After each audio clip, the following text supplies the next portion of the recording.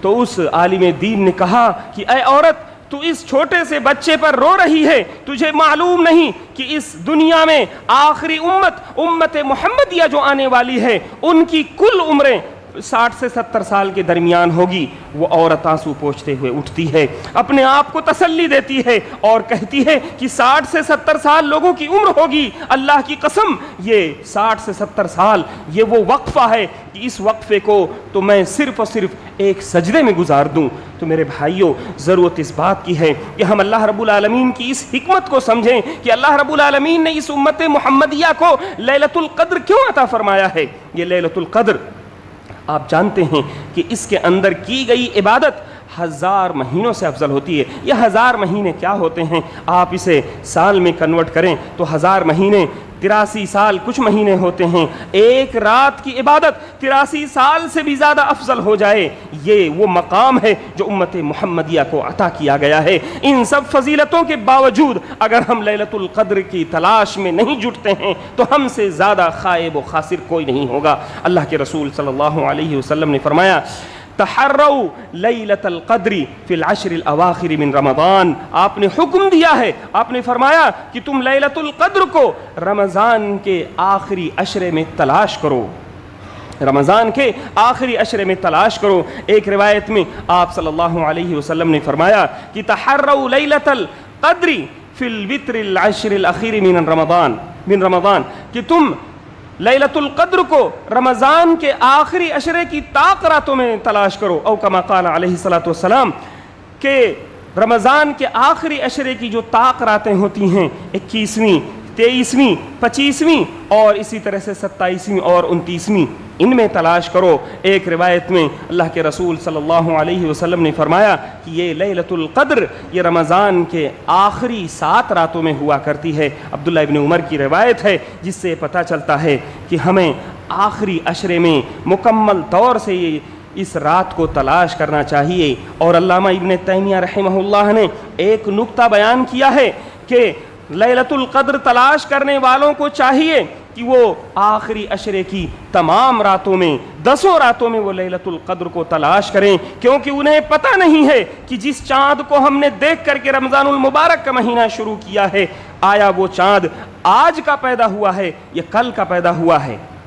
حکم تو یہی ہے کہ تم صوموا لرؤیتہ وافطروا لرؤیتہ، کہ تم رمضان کے روزے رکھو چاند کو دیکھ کر کے، لیکن کبھی ایسا ہوتا ہے چاند دکھتا آج ہے لیکن ایک دن پہلے پیدا ہو جاتا ہے۔ لہٰذا اس چیز کو مد نظر رکھتے ہوئے علامہ شیخ الاسلام ابن تیمیہ نے فرمایا ہے کہ ایک عقل مند آدمی کو چاہیے کہ وہ لیلۃ القدر کو رمضان کے آخری عشرے کی تمام راتوں میں 10 راتوں میں تلاش کرے۔ آپ 10 راتوں میں عبادت کریں گے، آپ کی عبادت رائے گا اور ضائع اور برباد نہیں جائے گی۔ لیکن میرے بھائیوں، اگر آپ نے سستی کی اور اسی سستی کے اندر آپ سے لیلۃ القدر فوت ہو گئی تو آپ سے ایک بہت بڑا سرمایہ فوت ہو جائے گا۔ اللہ کے رسول صلی اللہ علیہ وسلم نے فرمایا من قام لیلۃ القدر ایمانا واحتسابا غفر له ما تقدم من ذنبه، کہ جس شخص نے لیلۃ القدر میں اللہ رب العالمین کے لیے تہجد کی نماز پڑھی، قیام اللیل کیا، اللہ رب العالمین اس کے تمام گناہوں کو، گزشتہ سابقہ جو اس کے تمام گناہ ہیں انہیں بخش دیتا ہے۔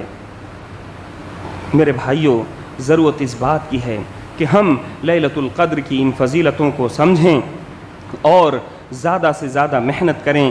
اللہ کے رسول صلی اللہ علیہ وسلم کی جو سنت ہوا کرتی تھی، آپ کسی عمل کو شروع کرتے، آپ صلی اللہ علیہ وسلم تہجد کی نماز شروع کرتے تھے تو شروع کی رکعتوں کو ہلکی پڑھتے تھے، اس کے بعد آپ صلی اللہ علیہ وسلم کی محنت بڑھ جایا کرتی تھی، اخیر کی رکعتیں بڑی ہو جایا کرتی تھیں، محنت آپ کی زیادہ ہو جایا کرتی تھی، آپ کے پاؤں میں ورم اور سوجن آ جایا کرتا تھا۔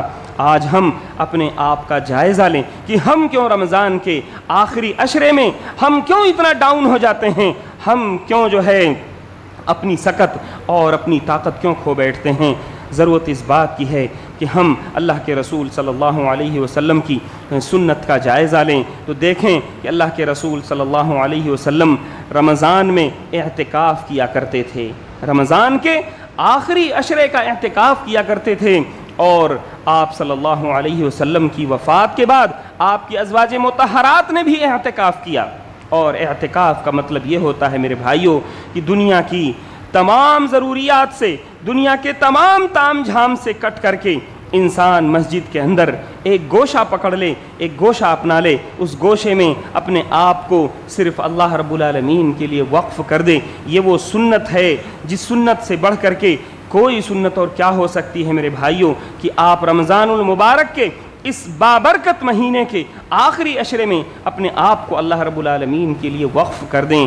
آپ اس آخری عشرے کے اندر سال بھر آنے والی چیزوں کے لیے دعائیں کریں، اللہ رب العالمین کے سامنے اپنی پلاننگ شیئر کریں۔ اللہ رب العالمین آنے والے اس سال کے اندر میرے یہ پلان ہیں، اے اللہ رب العالمین میں نیکی کے یہ کام کرنا چاہتا ہوں، اے اللہ تو میری مدد فرما۔ ان تمام چیزوں کے ذریعے سے انسان کے اندر ایک قوت پیدا ہوتی ہے اور اس کے کام میں ایک یکسوئی آتی ہے۔ تو ضرورت اس بات کی ہے کہ ہم رمضان کے آخری عشرے کی اہمیت کو سمجھیں۔ اللہ کے رسول صلی اللہ علیہ وسلم کے بارے میں اما عائشہ رضی اللہ عنہا نے فرمایا کہ اللہ کے رسول صلی اللہ علیہ وسلم ایسے تھے کہ جب رمضان کا آخری عشرہ داخل ہو جاتا شد مئزرہ، تو آپ اپنی کمر کو کس لیا کرتے تھے۔ یہ کمر کسنا کیا ہوتا ہے؟ بہت سارے لوگوں نے اس کا مفہوم بھی بتایا کہ آپ صلی اللہ علیہ وسلم رمضان کے آخری عشرے میں اپنے اہل و عیال سے، اپنی بیویوں سے کٹ جایا کرتے تھے۔ تو ظاہر سی بات ہے اعتکاف کرنے والا شخص وہ اپنی عورت کے ساتھ کسی بھی طرح کا تعلق نہیں رکھتا ہے، تو یہ بھی مفہوم صحیح ہے۔ اسی طرح سے شد مئزرہ کا مفہوم یہ بتایا گیا کہ یہ دراصل ایک محاورہ ہے کہ اللہ کے رسول صلی اللہ علیہ وسلم اپنی کمر کس لیتے تھے، یعنی بہت زیادہ محنت کیا کرتے تھے۔ یہ بھی مفہوم ہے کہ ہم رمضان کے آخری عشرے میں کمر کس لیں اور بالکل اللہ رب العالمین کی عبادت میں لگ جائیں۔ اسی طرح سے اما عائشہ رضی اللہ عنہا نے فرمایا کہ وَأَيْقَظَ أَهْلَهُ وَأَحْيَا لَيْلَهُ کہ آپ صلی اللہ علیہ وسلم اپنی راتوں کو زندہ کیا کرتے تھے، راتوں کو جاگ جاگ کر کے عبادت کرتے تھے۔ ٹھیک ہے آپ کسی رات کو شروع سے لے کر اخیر تک بالکل قیام اللیل میں نہ لگائیں، لیکن آپ کچھ دیر قیام اللیل کریں، کچھ دیر تلاوت کلام پاک کریں، اور اسی طرح سے کچھ دیر ذکر و اذکار کریں۔ لیکن اللہ کے رسول صلی اللہ علیہ وسلم کی سنت یہی ہے کہ آپ اپنی راتوں کو زندہ کیا کرتے تھے۔ یہ راتوں کو زندہ کرنا کیا ہے میرے بھائیوں؟ راتوں کو زندہ کرنا یہ نہیں ہے کہ شہر کی گلیوں میں، شہر کی سڑکوں پہ گھومتے پھرتے رہنا اور یہ پورے شہر کو زندہ کر دینا، یہ مقصود اور مطلوب نہیں ہے میرے بھائیوں۔ بسا اوقات ہمارے یہ اعمال ہماری بدنامی، ہمارے دین کی بدنامی اور رمضان المبارک کے اس بابرکت مہینے کی بدنامی کا سبب بنتے ہیں۔ راتوں کو زندہ کرنے کا مطلب یہ ہوتا ہے کہ ان راتوں کے اندر ہم جاگ کر کے عبادت کریں، ذکر و اذکار کریں، قیام اللیل کا اہتمام کریں۔ اسی طرح سے فرمایا کہ وَأَيْقَظَ أَهْلَهُ کہ آپ صلی اللہ علیہ وسلم صرف خود نہیں جاگتے تھے بلکہ اپنے گھر والوں کو بھی جگایا کرتے تھے۔ حتیٰ کی حالت یہ تھی کہ اللہ کے رسول صلی اللہ علیہ وسلم ایک رات کو اٹھ کر کے گئے، حضرت علی رضی اللہ تعالی عنہ اور حضرت فاطمہ رضی اللہ عنہا کے گھر گئے اور انہیں جگایا اور کہا کہ الا تقومان فتصلیان، کیا تم لوگ اٹھو گے نہیں، نماز نہیں پڑھو گے؟ انہیں جگایا اور انہیں جو ہے نماز پڑھنے کے لیے کہا۔ تو اللہ کے رسول صلی اللہ علیہ وسلم اپنے اہل و عیال کا اس طرح سے خیال رکھتے تھے۔ آپ اپنے اہل و عیال کا اس طرح خیال رکھیں کہ ان کے گھر میں مال دولت بھر دیں، اناج اور اسی طرح سے راشن اور غلے بھر دیں، یہ بھی خیال کرنا ہے۔ لیکن اہل و عیال کا خیال کرنا تب ہوتا ہے جب اللہ رب العالمین نے فرمایا یا ایھا الذین آمنوا قوا انفسکم واہلیکم نارا کہ اے مومنو تم اپنے آپ کو اور اپنے اہل و عیال کو جہنم کی آگ سے بچاؤ۔ یہ اہل و عیال کا خیال کرنا ہوتا ہے۔ تو ضرورت اس بات کی ہے کہ ہم رمضان کے آخری عشرے میں اپنے اہل و عیال کو بھی جگائیں، انہیں بھی عبادت کرنے کا انہیں موقع دیں، اور اسی طرح سے ہم جو ہے خود بھی جاگیں اور خود بھی عبادت کریں۔ اللہ رب العالمین سے دعا ہے کہ رب العالمین کہنے سننے سے زیادہ عمل کی توفیق عطا فرمائے۔ اے اللہ رب العالمین اس وقت دنیا میں مسلمان کسی بھی خطے میں پریشان حال ہیں، اے اللہ رب العالمین تو ان کی غیب سے مدد فرما دے۔ اے اللہ رب العالمین تو ظالموں کے پنجے استبداد کو توڑ کر کے رکھ دے۔ اے اللہ رب العالمین ہم میں سے جو لوگ قرض دار ہیں تو ان کی قرض کی ادائیگی کا بہترین انتظام فرما دے۔ اے اللہ رب العالمین ہم میں سے جو لوگ مریض ہیں تو انہیں شفائے کامل و عاجل عطا فرما دے۔ اے اللہ رب العالمین ہم میں سے جو لوگ اس دنیا سے جا چکے ہیں ان کی قبروں کو تو نور سے بھر دے۔ اے اللہ رب العالمین تو جب تک ہمیں اس دنیا میں رکھ ایمان و اسلام پر رکھ، اور جب ہمارا خاتمہ ہو تو ایمان پر ہو۔ اقول قولی ھذا واستغفر اللہ لی ولکم ولسائر المسلمین فاستغفروہ من کل ذنب انہ ھو الغفور الرحیم۔